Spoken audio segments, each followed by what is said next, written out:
Hello friends, ఈరోజు ఈ వీడియోలో డాక్టర్ ఎన్టీఆర్ యూహెచ్ఎస్ ద్వారా బీఎస్సీ నర్సింగ్ అడ్మిషన్ కోసం పార్టిసిపేట్ చేసే స్టూడెంట్స్కి సెప్టెంబర్ 10వ తారీఖున అఫీషియల్ వెబ్సైట్లో నోటిఫికేషన్స్ ఇచ్చారు.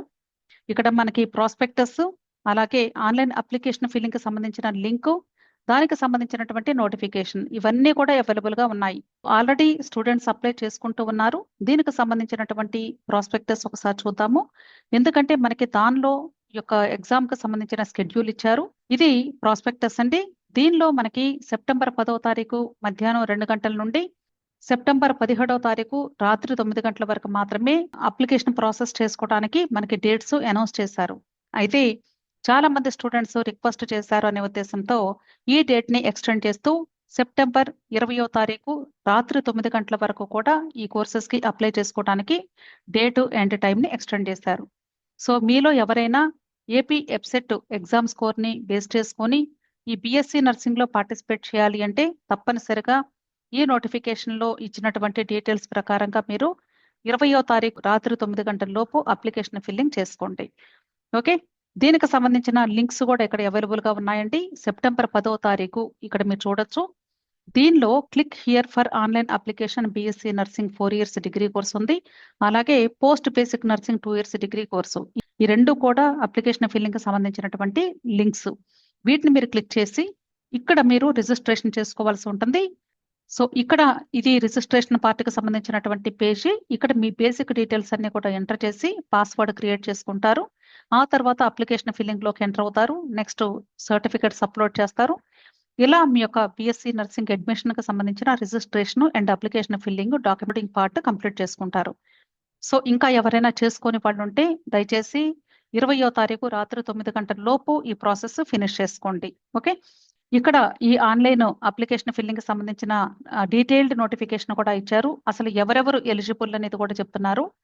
AP EAPCET rank up to 40,382 rank వరకు కూడా, అంటే 50th పర్సెంటైల్ కింద కన్సిడర్ చేస్తున్నారు ఓసీ క్యాండిడేట్స్ కి. వీళ్ళు అప్లై చేసుకోవచ్చు. అలాగే SC ST BC students 48,459 rank వరకు వచ్చిన స్టూడెంట్స్ అందరూ కూడా, సో దానికి ఈక్వలెంట్ 40th పర్సెంటైల్ కలిగి ఉన్నటువంటి స్టూడెంట్స్ అందరూ కూడా అప్లై చేసుకోవచ్చు.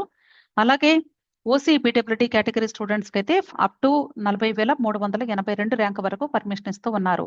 అంటే ఎలిజిబిలిటీ కండిషన్ కూడా చెప్తూ ఉన్నారండి. తప్పనిసరిగా ఏపీ ఎప్సెట్ రాసినటువంటి స్టూడెంట్స్, బైపీసీ స్ట్రీమ్ ఉన్నటువంటి స్టూడెంట్స్ మాత్రమే ఎలిజిబుల్ అని చెప్తున్నారు. అంతేకాదు ఇక్కడ ఇంటర్మీడియట్ లో స్కోర్ కూడా చాలా ఇంపార్టెంట్. ఓసీ స్టూడెంట్స్ కి సైన్స్ సబ్జెక్ట్స్ లో తప్పనిసరిగా 45% మార్క్స్ ఉండాలి. అంటే బయాలజీ, ఫిజిక్స్, కెమిస్ట్రీలో. అలాగే బీసీ ఎస్సీ ఎస్టీ స్టూడెంట్స్ కి అయితే 40% స్కోర్ ఉండాలి. అంతేకాదు physics, chemistry, biology and English తప్పనిసరిగా పాస్ అయి ఉండాలి. ఏజ్ లిమిట్ కూడా చెప్తున్నారు. ఇక్కడ డిసెంబర్ 31, 2024 సంవత్సరానికి 17 సంవత్సరాలు నిండుండాలి అని చెప్తున్నారు. అర్థమైంది కదా. అంతేకాదు ఓసీ కేటగిరీ స్టూడెంట్స్ కి ఇప్పుడు application filling and processing fee కింద 2,360 రూపాయలు పే చేయాల్సి ఉంటుంది. బీసీ ఎస్సీ ఎస్టీ స్టూడెంట్స్ 1,888 రూపాయలు పే చేయాల్సి ఉంటుంది. సో ప్రతి ఒక్కరు కూడా అప్లికేషన్ ఫిల్లింగ్ జాగ్రత్తగా చేసుకోండి, ఎటువంటి మిస్టేక్స్ లేకుండా చేసుకోండి. అలాగే ప్రాపర్ గా మీ యొక్క డాక్యుమెంట్స్ ని కూడా స్కాన్ చేసి వాటిని పీడిఎఫ్ ఫార్మాట్స్ లో వాటి యొక్క సైజు కూడా ఇక్కడ ఇచ్చారు. ఏ సర్టిఫికెట్ ఎంత సైజు ఉండొచ్చు అనేది ఆ సైజ్ ప్రకారంగా మీరు అప్లోడ్ చేయండి. ఇక్కడ ఏపీ ఎప్సెట్ ర్యాంక్ కార్డ్ ఉండాలి. అలాగే పాస్పోర్ట్ సైజ్ ఫోటోగ్రాఫ్ ఉండాలి. ఈ ఫోటో అలాగే సిగ్నేచర్ మీరు ఏపీ ఎప్సెట్ కి ఏదైతే యూస్ చేస్తారో అది యూస్ చేసుకుంటే బెటరు. అలాగే 10th క్లాస్ మార్క్స్ లిస్ట్ అన్నా లేదా డేట్ ఆఫ్ బర్త్ సర్టిఫికెట్ అయినా పర్లేదు. అలాగే ఇంటర్మీడియట్ మార్క్స్ లిస్ట్ ఉండాలి. ఇంటర్మీడియట్ టీసీ ఉండాలి. స్టడీ సర్టిఫికెట్స్ కూడా తప్పనిసరిగా 6th క్లాస్ నుండి ఇంటర్మీడియట్ వరకు ఉన్నవి మీరు అప్లోడ్ చేయాల్సి ఉంటుంది. అంటే ఇంటర్మీడియట్ సపరేట్ గా చేయాలి, 6th నుండి 10th క్లాస్ వరకు సపరేట్ గా చేయాలి. ఒకే స్కూల్లో కానీ 6th నుండి 10th వరకు చదివితే ఒక సింగిల్ పీడిఎఫ్ గా చేసుకోండి. అలా కాకుండా డిఫరెంట్ స్కూల్స్ లో చదివితే డిఫరెంట్ గా మీరు సపరేట్ గా పీడిఎఫ్స్ కింద చేసుకోండి. అలాగే రెసిడెన్స్ సర్టిఫికేట్, అలాగే నాన్ లోకల్ కేటగిరీ స్టూడెంట్స్ ఎవరైతే ఉన్నారో వాళ్ళు తప్పనిసరిగా వాళ్ళ యొక్క పేరెంట్స్ డొమిసైల్ సర్టిఫికెట్ లేదా రెసిడెన్స్ సర్టిఫికెట్ ని 10 ఇయర్స్ కి, అంటే మీరు అప్లికేషన్ ఫిల్లింగ్ చేసేటప్పుడే తప్పకుండా అప్లోడ్ చేయాలి. అయితే ఆ 10 ఇయర్స్ వరుసగా ఉండాల్సిన అవసరం లేదు.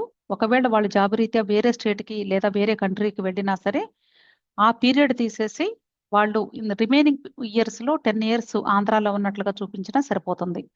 అలా కాకుండా ఒకవేళ ఎవరైనా జాబ్ రీత్యా కానీ ఏపీ స్టేట్ లో వాళ్ళు వర్క్ చేస్తూ ఉంటే వాళ్ళ పిల్లలకి కూడా అదర్ స్టేట్ వాళ్ళకు కూడా ఇక్కడ నాన్ లోకల్ స్టేటస్ లో 15% సీట్స్ కి ఎలిజిబిలిటీ ఉంటుంది. కాబట్టి ఎంప్లాయ్మెంట్ సర్టిఫికేట్ ఆఫ్ పేరెంట్ వాళ్ళు జాబ్ చేసేటువంటి ఆఫీస్ నుండి తీసుకుని సబ్మిట్ చేయాలి. అలాగే migration certificate from TS to AP అన్నారు. ఒకవేళ ఎవరైనా తెలంగాణ ఫ్యామిలీ ఏపీ స్టేట్ లో మైగ్రేట్ అయ్యి ఇక్కడ సెటిల్ అయ్యి ఉంటే వాళ్ళు మైగ్రేషన్ సర్టిఫికేట్ తీసుకోవాలి. దాన్నే లోకల్ స్టేటస్ సర్టిఫికేట్ అంటారు. ఇది ఎంఆర్ఓ నుండి తీసుకోవాల్సి ఉంటుంది. ఇప్పుడు ఏ డిస్ట్రిక్ట్ లో అయితే వాళ్ళు మైగ్రేట్ అయ్యి ఉంటున్నారో ఆ డిస్ట్రిక్ట్ యొక్క ఎంఆర్ఓ నుండి తీసుకోవాలి. అలాగే లేటెస్ట్ క్యాస్ట్ సర్టిఫికేట్ అన్నారు. అంటే రీసెంట్ గా తీసుకున్నటువంటి క్యాస్ట్ సర్టిఫికేట్ ఉంటే బెటర్ అంటున్నారు. ఒకవేళ ఇప్పుడు ప్రస్తుతం మీ దగ్గర కానీ లేటెస్ట్ లేకపోయినా సరే ఇంతకు ముందు ఉన్న ప్రస్తుతానికి అప్లికేషన్ ఫిల్లింగ్ వరకు కూడా మీరు అప్లోడ్ చేసుకోవచ్చు పాతది. కానీ మీరు లేటెస్ట్ తీసుకుంటే బెటరు. అలాగే minority certificate for BCC Christians only అన్నారు. అంటే క్రిస్టియన్ మైనారిటీ కాలేజీ దానిలో అడ్మిషన్ కోసం మీరు మైనారిటీ సర్టిఫికేట్ కూడా మీరు అప్లోడ్ చేయాల్సి ఉంటుంది. నెక్స్ట్ పీడబ్ల్యూడీ సర్టిఫికేట్ అంటే పిహెచ్ క్యాండిడేట్స్ ఎవరైతే ఉన్నారో వాళ్ళు మీ యొక్క డిజబిలిటీ సర్టిఫికేట్ గవర్నమెంట్ ఇష్యూ చేసినటువంటి సర్టిఫికేట్ ఉంటుంది, అది కూడా అప్లోడ్ చేయాలి. Next latest parental income certificate or valid white ration card అన్నారు. అంటే ఇన్కమ్ సర్టిఫికేట్ మీ పేరెంట్స్ ఇన్కమ్ ని బేస్ చేసుకుని ఇస్తారు, అది లేదా వైట్ రేషన్ కార్డు ఉంటే అది. ఈ రెండిట్లో ఏదైనా మీరు అప్లోడ్ చేయొచ్చు. అలాగే ఆధార్ కార్డు, స్టూడెంట్ యొక్క ఆధార్ కార్డు. అలాగే ఒకవేళ స్టూడెంట్స్ కానీ పిఐఓ లేదా ఓసిఐ క్యాండిడేట్స్ అయితే వాళ్ళ యొక్క సర్టిఫికేట్ కూడా మీరు సబ్మిట్ చేయాల్సి ఉంటుంది. ఓకే, సో ఈ సర్టిఫికేట్స్ అన్ని కూడా మీరు రిజిస్ట్రేషన్ అండ్ అప్లికేషన్ ఫిల్లింగ్ చేసేటప్పుడే సాఫ్ట్ కాపీస్ మీరు అంటే నీట్ గా వాటిని స్కాన్ చేసి క్రాప్ చేసుకొని సాఫ్ట్ కాపీస్ ని పీడిఎఫ్ ఫార్మాట్ లో తయారు చేసుకొని వాటిని అప్లోడ్ చేయాల్సి ఉంటుంది. గుర్తుంచుకోండి. క్లియర్? ఓన్లీ ఇక్కడ ఫోటో అండ్ సిగ్నేచర్ మాత్రం జేపీజీ ఫార్మాట్ లో వాటి యొక్క సైజు 500 కిలోబైట్స్ ఉండేలాగా చూసుకోండి. మిగిలినవన్నీ కూడా 1000 కిలోబైట్స్ వరకు మీకు సైజెస్ ఉండొచ్చు అని చెప్తున్నారు. సో మీరు జాగ్రత్తగా ఇవన్నీ కూడా ఉన్నాయో లేదో చూసుకొని ఇన్ టైంలో సెప్టెంబర్ 20వ తారీఖు రాత్రి 9 గంటల లోపు అప్లై చేసుకోండి. మీకు ఇంకా అప్లికేషన్ ఫిల్లింగ్ అప్పుడు ఏదైనా ప్రాబ్లమ్స్ వస్తే ఇక్కడ కాంటాక్ట్ డీటెయిల్స్ ఇచ్చారు, ఈ నెంబర్స్ నోట్ చేసుకోండి. వాళ్ళకి కాంటాక్ట్ చేసినట్లయితే మీకు హెల్ప్ చేస్తారు టెక్నికల్ ఇష్యూస్ ఏదైనా వచ్చినా సరే. Clear? So wish all the best అండి. ఇంకా ఎవరైనా సరే అప్లై చేసుకుని ఉండకపోతే బీఎస్సీ నర్సింగ్ కి దయచేసి ఏపీ ఎప్సెట్ రాసి క్వాలిఫై అయినటువంటి స్టూడెంట్స్ ఇక్కడ వీళ్ళు ఇచ్చినటువంటి పర్సంటేజ్కి ఈక్వలెంట్ ర్యాంక్ వైజ్ గా ఎవరైనా ఉండుంటే ఇప్పుడు ఈ అప్లికేషన్ ఫిల్లింగ్ చేయడానికి అర్హులు. దయచేసి సో ప్రతి ఒక్క స్టూడెంట్ కూడా మీరు ఇన్ టైంలో అప్లై చేసుకోమని మీ అందరిని రిక్వెస్ట్ చేస్తూ ఈ వీడియోని ఇంతటితో ముగిస్తూ ఉన్నాను. వీడియో నచ్చితే లైక్ చేయండి, షేర్ చేయండి, అలాగే ఛానల్ని తప్పకుండా సబ్స్క్రైబ్ చేసుకోండి. Thank you.